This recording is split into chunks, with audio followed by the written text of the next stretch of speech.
Now that we've looked at why we fast and what a hunger for God looks like, let's take a look at 1 John chapter 1 verse 9, which reveals a profound truth. If we confess our sins, He is faithful and just to forgive us our sins and to cleanse us from all unrighteousness.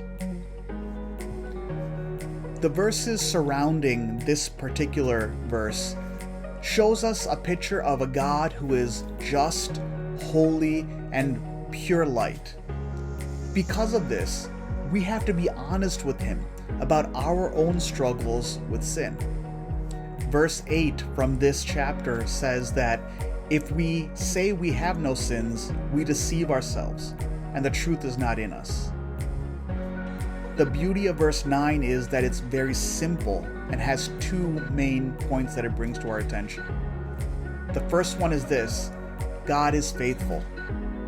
God is not overwhelmed by the depth of our sin or the number of times we've sinned.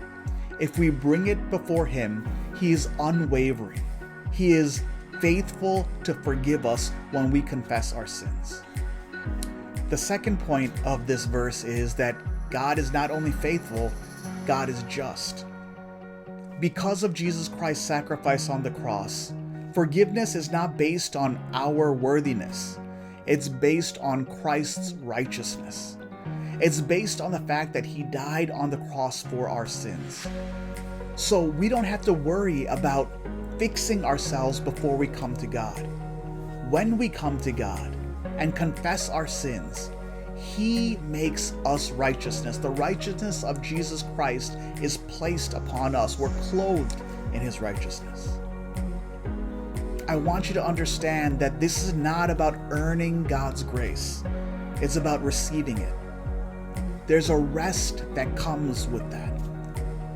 When we're confessing our sins before God, it's not to sit and to revel in how depraved we are. Actually, it's the opposite. It's to confess our sins and then enjoy the peace and freedom that comes from God as He washes us of our sins and enables us to walk in deeper relationship with Him.